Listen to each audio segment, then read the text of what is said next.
अस्सलाम वालेकुम नाजरीन, खुशामदीद आप सबका। आज हम बात करेंगे ड्रामा सीरियल ज़ब्त के आने वाले धमाकेखीज़ और सनसनी से भरपूर एपिसोड की, जहां हर राज बेनकाब होने के करीब है। हर रिश्ता इम्तिहान से गुजरेगा और एक ऐसा इंकिशाफ सामने आएगा जो पूरी कहानी का रख बदल देगा। रमला गुस्से से इत्तिशाम की तरफ देखते हुए कहती है, ये मेरे घर का मामला है, तुम्हें यहाँ आने की किसी ने इजाज़त नहीं दी। बेहतर है खामोशी से निकल जाओ, वरना इंजाम अच्छा नहीं होगा। इत्तिशाम हल्की सी मुस्कुराहट के साथ जवाब देता है, मैं तुम्हें धमकाने नहीं आया, बल्कि इस धोखे से निकालने आया हूं जिसमें तुम काफी उर्से से जी रही हो। तुम जिस शख्स पर सबसे ज्यादा एतमाद कर रही हो, शायद वही तुमसे सबसे बड़ा राज छिपा रहा है। रमला हैरान होकर कहती है, साफ साफ बात करो, आखिर कहना क्या चाहते हो। इत्तिशाम अपनी जेब से एक फाइल निकालता है और उसे रमला के सामने रखते हुए कहता है, ये वो कागजात हैं जिन्हें देखने के बाद तुम्हारा हर यकीन बदल जाएगा। फैक्ट्री का सौदा सिर्फ एक कारोबारी मामला नहीं था, बल्कि उसके पीछे एक बहुत बड़ी चाल चल दी गई थी। रमला जैसे ही फाइल खोलने लगती है, इसी लम्हे ओन वहां पहुंच जाता है।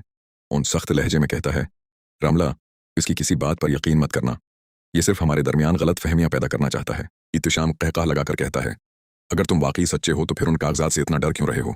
सच कभी छिप नहीं सकता। ऑन गुस्से में इत्तिशाम का गिरीबान पकड़ लेता है, लेकिन रमला दोनों को अलग कर देती है।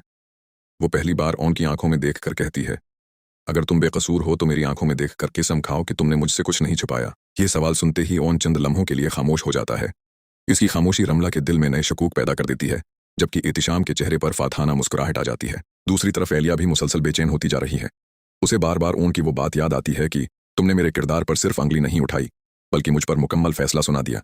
यही अल्फाज उसके दिल को झंझोड़ देते हैं और वो सोचने लगती है कि कहीं उसने जल्दबाजी में अपने ही प्यार पर एतमाद तो नहीं खो दिया। इसी दौरान फारूक साहब को एक प्रासरार फोन कॉल मौसूल होती है। दूसरी तरफ मौजूद शख्स कहता है, अगर फैक्ट्री की असल हकीकत जाननी है तो आज रात पुरानी मिल के गोदाम में अकेले आ जाना, वरना सच हमेशा के लिए दफन हो जाएगा। ये कल सुनते ही फारूक साहब के चेहरे का रंग बदल जाता है। उन्हें अंदाजा हो जाता है कि मामला सिर्फ फैक्ट्री का नहीं बल्कि कई जिंदगियों का है। अब सवाल यह है कि उन कागजात में आखिर ऐसा क्या राज छिपा है। क्या ऊन वाकई बेकसूर है या इत्तिशाम सच बोल रहा है। क्या एलिया अपनी गलत फहमी दौर कर पाएगी या ये फासले हमेशा के लिए बढ़ जाएंगे। इन तमाम सवालों के जवाब मिलेंगे ड्रामा सीरियल ज़ब्त के आने वाले निहायत दिलचस्प और सनसनीखेज एपिसोड में। फारूक साहब जैसे ही पुरानी मिल के गोदाम पहुंचते हैं, वहां चारों तरफ अंधेरा छाया होता है। वो एहतियात से आगे बढ़ते हैं कि अचानक एक नामालूम शख्स उनके सामने आ जाता है। वो एक बंद लिफाफा फारूक साहब के हाथ में देकर कहता है, उसे खोलने से पहले अच्छी तरह सोच लीजिए, क्योंकि इसके बाद आपकी जिंदगी पहले जैसी नहीं रहेगी। फारूक साहब कांपते हाथों से लिफाफा खोलते हैं तो अंदर मौजूद दस्तावेजात देखकर उनके कदमों तले जमीन निकल जाती है। उन्हें मालूम